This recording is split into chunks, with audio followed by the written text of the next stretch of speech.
नमस्कार, मैं doctor Nalin Kumar Suri, family physician आपका अपने चैनल पे स्वागत करता हूं, अभिनंदन करता हूं। चलिए आज के टॉपिक पे चर्चा करते हैं कि अगर यूरिक एसिड का लेवल नॉर्मल वैल्यू से ज़्यादा हो जाए तो हमारे शरीर में क्या-क्या लक्षण आ जाया करते हैं। तो ये जो बढ़ा हुआ लेवल होता है इसे हम हाइपर यूरिसीमिया कहते हैं और ये पुरुषों में इसका लेवल थोड़ा ज़्यादा होता है नॉर्मल लेवल और स्त्रियों में थोड़ा कम होता है। जो अपर लिमिट होती है पुरुषों में ये 7.2 मिलीग्राम पर डेसीलीटर होती है और स्त्रियों में अपर लिमिट जो है 6 मिलीग्राम पर डेसीलीटर हुआ करती है। अगर इससे ज़्यादा बढ़ा हुआ आए तो फिर उसे हम हाइपर यूरिसीमिया कहा जाता है।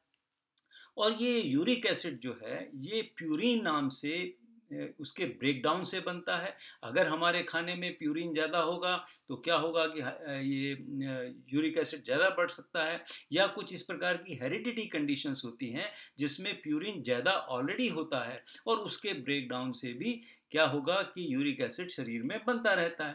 तो अगर आपने जांच नहीं कराई और 2-3 दिन से पहले आपने नॉन वेज बहुत ज़्यादा खा लिया, अल्कोहल का सेवन बहुत ज़्यादा कर लिया, दालें बहुत ज़्यादा खा ली, तो क्या होगा ये प्यूरिन खाने में होने की वजह से जब उसका ब्रेकडाउन होगा तो क्या होगा कि यूरिक एसिड का लेवल बढ़ा रहेगा। और अगर इसी प्रकार से आपकी लाइफस्टाइल चलती रही तो क्या होगा कि यूरिक एसिड का लेवल बढ़ा रहेगा और धीरे धीरे क्या होता है कि ये यूरिक एसिड ये जॉइंट्स में जाकर क्रिस्टल फॉर्म में जम जाया करता है।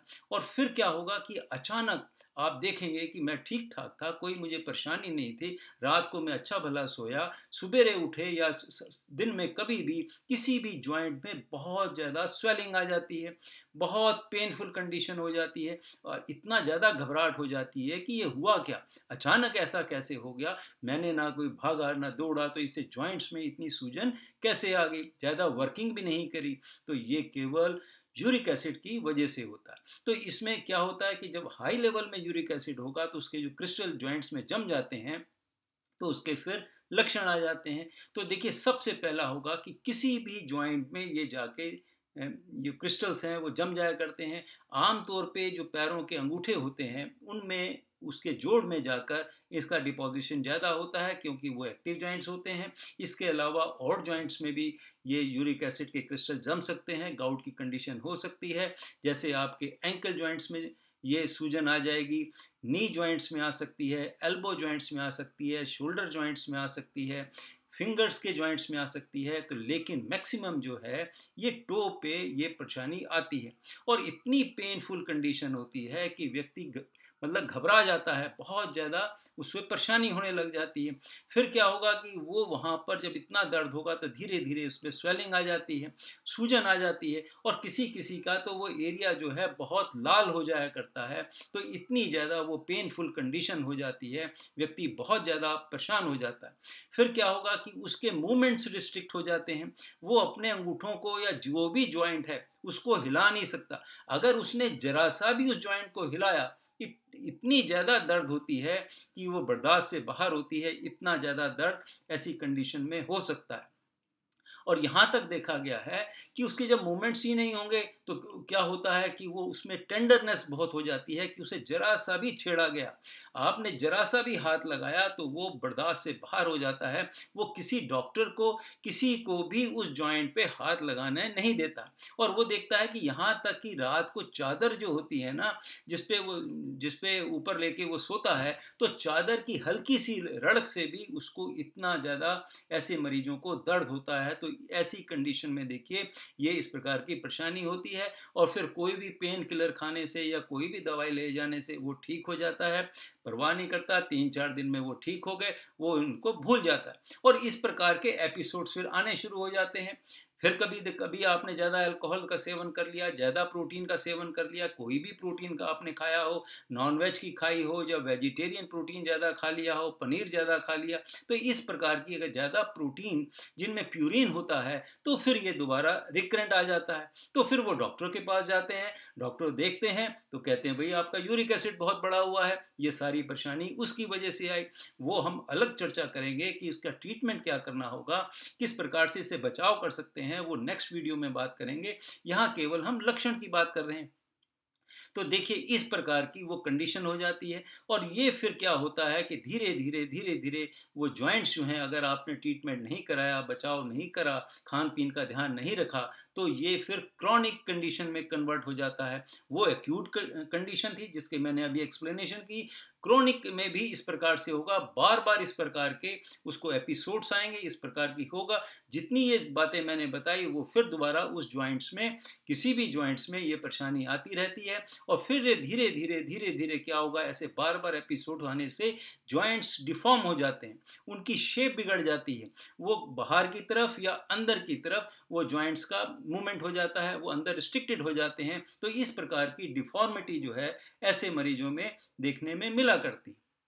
फिर देखिए किसी किसी को तो कुछ भी नहीं होता, वो मैं अभी आगे बात बताऊंगा। तो क्या होता है कि फिर धीरे धीरे यूरिक एसिड बढ़े जाने से न्यूड्यूल फॉर्मेशन में ये भी जमने लग जाता है। जरूरी नहीं कि जॉइंट्स में हो, जो सॉफ्ट टिश्यूज होते हैं हमारी बॉडी के, वहां पर भी ये जम जाता है। जैसे कान के ऊपर ये छोटी छोटी गांठें सी बन जाती हैं, या क्या होगा कि आपके एल्बो रीजन में एक छोटी सी गांठ बन जाएगी, फिंगर्स के साइड्स में बन जाएगी, या अपने पैर के नीचे या काफ मसल्स और पैर जुड़ते हैं, जो टेंडन होता है उसमें जाके ये डिपॉजिट हो जाते हैं।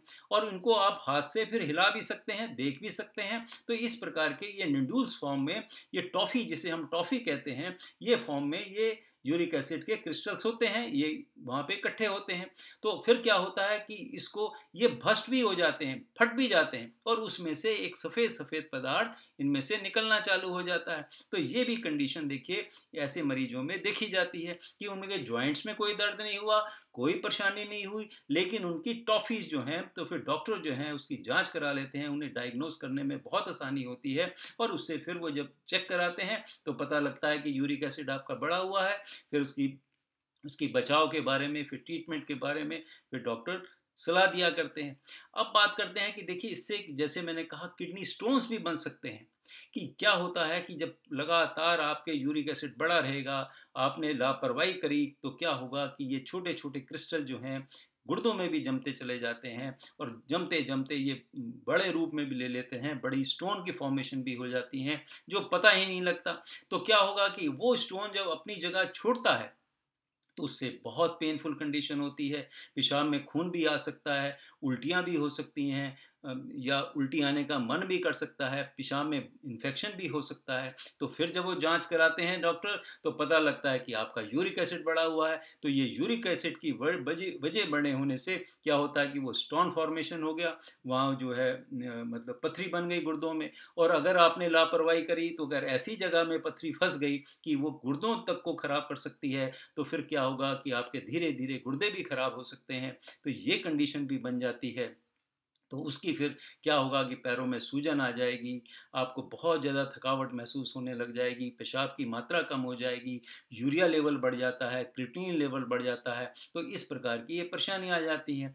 तो बेसिक बात क्या है कि ये जो सारी कंडीशंस आती हैं, ये केवल लापरवाही की वजह से, जिसकी पूरी तरह से जांच ना कराने की वजह से, क्योंकि क्या है कि आज के युग में लोग खाते पीते बहुत हैं, नॉन वेज का बहुत सेवन करते हैं, अल्कोहल का बहुत सेवन करते हैं।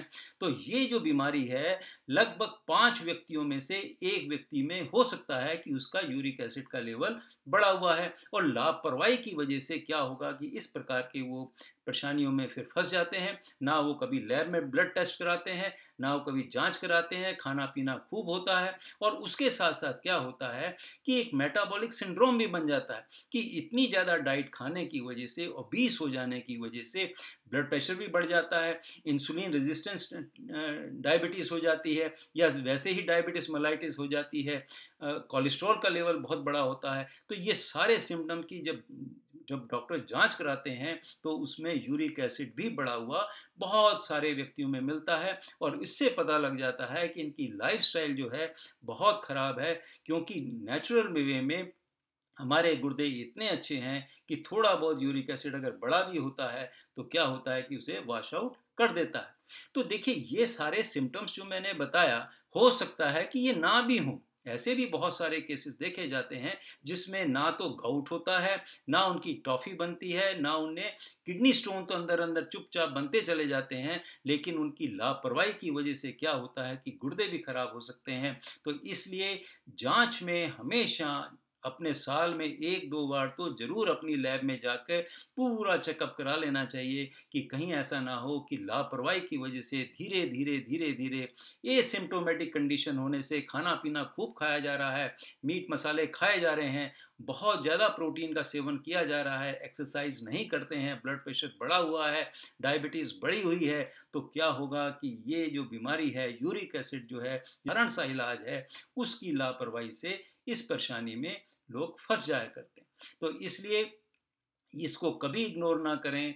यूरिक एसिड भी एक आपके लिए दुश्मन का काम कर सकता है, तो इसलिए इसके ऊपर भी ध्यान देना चाहिए। और सबसे बढ़िया फार्मूला है, खान पीन का ध्यान रखें, सोच विचार का ध्यान रखें और रहन सहन का ध्यान रखें। ये 3 मेरे फैक्टर हैं जो आपको हमेशा हेल्दी बना के रहेंगे। तो इसी के साथ ये वीडियो मैं समाप्त करता हूँ। फिर मिलेंगे, किसी और वीडियो पे चर्चा करेंगे।